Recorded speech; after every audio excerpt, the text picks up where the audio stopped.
What's going on, everyone?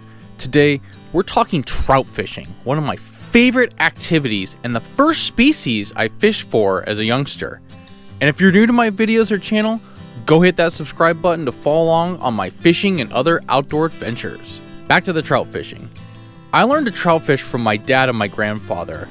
We would go trout fishing every summer around the state of Oregon from east to west and north to south, exploring little lakes, fishing from the bank or the boat, and chasing trout around from sunrise or sunset, or until my brother got mad about not catching the biggest fish of the day. If there's anything I've learned over the years trout fishing, it's that each day can be different, and there's a few tips and tricks that will give you an advantage when targeting trout. So for those of you looking for the best trout tips, then you need to watch my top 10 trout fishing tips. Number 10. Watch those water temps and sunlight. One of the biggest tricks to catching trout is fishing at different levels in the water. Trout are very particular regarding which water temperature they want to swim around and start feeding. In the summer, they're lower in the water, finding that cooler water. In the spring and fall, they will be closer to the bank in the warmer water, especially when it's near freezing outside. And sunlight? Wherever you're fishing, sunlight can play a part in warming up the water, and the fish may change the depth in which they're swimming around. Sunlight also affects your bait presentation in the water. Think bright colors versus dark colors depending on the sunlight and the water depths. So when you're out fishing, pay attention to the water temp, the temp outside, and when and where the sunlight is hitting the water. It may pay off with that big catch. Number 9. Keep your baits at room temp at home. When you're not fishing, it's best to keep your baits at room temp. If you store them in a location like a garage where the temps can be warm or cold depending on the year, that can ruin jars of trout bait. My dad first taught me this trick to keep baits at room temp, and they will last longer, especially baits with scent. The one time we left a jar in the garage for a year, the bait dried out and you couldn't form it into that bait ball. Now you can add a drop of water to get the consistency back to form a little, but it's best to keep your baits at room temp. They will last longer and you will fish longer. Number 8. Add scents on your baits or spinners. The 3 S's of fishing: sight, sound, and scent. When trout fishing, scent can be a huge advantage. So when you're selecting baits, grab a variety of scents like garlic, corn, and cheese, and always carry some Procure or Mike scents and add a drop to your bait or your spinner. I've had bad days fishing and then turned it around when I added just a little bit of scent to my presentation. Just make sure when you find the right formula for what works, write it down to remember the next time. And please, don't put your fingers in your mouth after adding scents to your baits. Don't ask me how I know. Number 7. Leader length. When bank fishing for trout, leader length from the weight to the presentation can be the difference between catching trout and not catching trout. Trout tend to hang out just above the vegetation line on the bottom of the lakes, rivers, or streams, or wherever they're at. And you want your leader length to put your bait just above the vegetation. Too short of a leader, you'll be hung up in the grass and weeds and not fishing. Too high, and you might be above the trout and missing them. When I go fish with a friend, we start out with 2 different leader lengths to find a good length when plunking. On lakes that I typically fish, I use 18 to 30 inch leaders as a starting point. And documenting this in a journal or your mobile phone can help you during future fishing trips when conditions are very similar. Just ask my dad, who always steals my journal to get all my fishing secret reports. Dad, just learn how to text on your phone and I will send you the info. #TechDad. Number 6.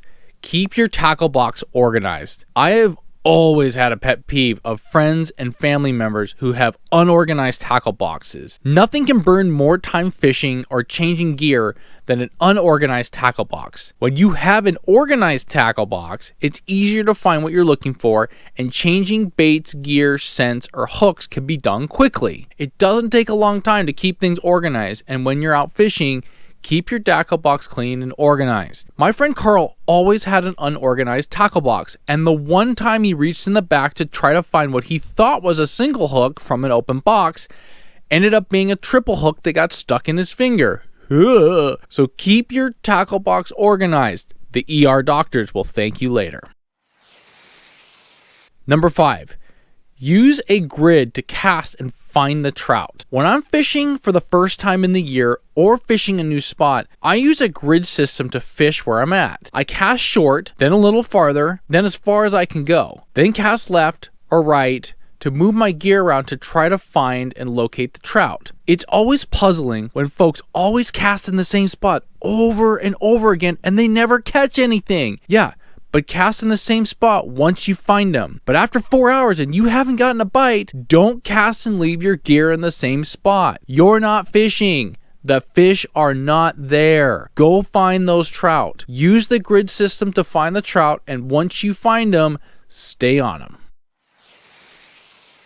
Number 4, single hooks versus treble hooks. When it comes to trout fishing, there's pros and cons for single hooks versus treble hooks, depending on your presentation and setup. For the most part, I like treble hooks on larger spinners when casting for trout. I find the landing ratio of trout is better than a single hook when throwing spinners from the bank or trolling from a boat. But when it comes to adding baits, I like single hooks. Yes, treble hooks with bait hook the fish better at times when they swallow it, but I find the single hooks are easier to get out, easier to form bait around them, and easier to release the trout back into the water with the single hooks. And remember everybody, hooks are sharp. That's why I keep a first aid kit with me when trout fishing at all times, and so should you.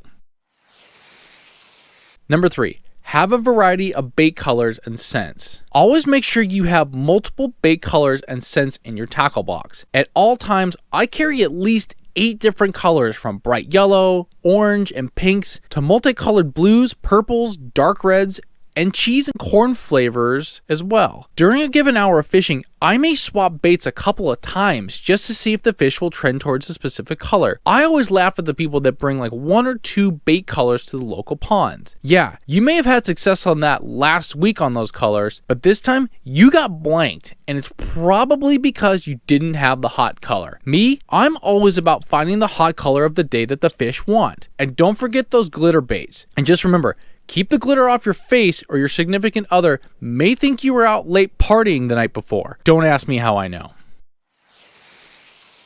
Number 2, always carry a variety of baits and spinners in your tackle box. Always carry a variety of baits and spinners wherever you go trout fishing. I always laugh at folks that only bring one, either bait or spinners, and the other gear they didn't bring is the one that's catching all the fish that day. Now listen, I'm a 2-rod guy when I go trout fishing. I always have 1 rod set up for casting spinners and 1 for plunking with bait. Having options and being able to change techniques quickly can be an advantage on the water. I've had days starting out plunking with no luck, and quickly my luck changed to spinners and I crushed it. Now the opposite, where spinners didn't work, then the bait crushed it. Don't be afraid to use multiple techniques to find the fish. And the spot that you're fishing, look around and see what everybody else is using. And if nobody's using spinners or nobody's plunking with bait, give it a try. Sometimes being different can be the difference.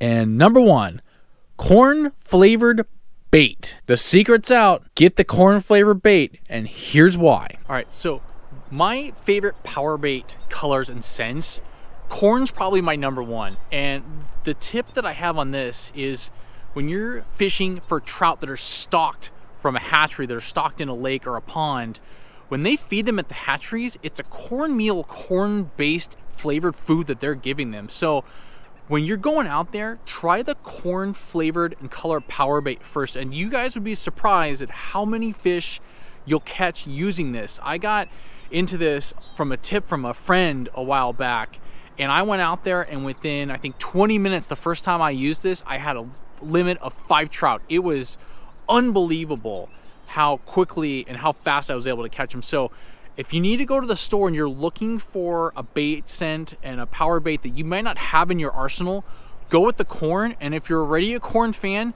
just stock up, because every time I go to the store, these things are gone. And for whatever reason, people just buy and buy and buy the corn flavor. So there's probably a reason why it's always sold out every time you go into the store. So if you can get your hands on the corn flavor, get some, go hit the water, and it will catch you more fish. Guaranteed. Thank you guys for watching my video today. Hit that like button, share some of your favorite trout tips in the video comments. Let me know what bait color y'all like to use the most. Now me, I'm headed to the store to get some more corn flavored bait before it's out of stock again. Seems like the word got out quickly, so I better hurry.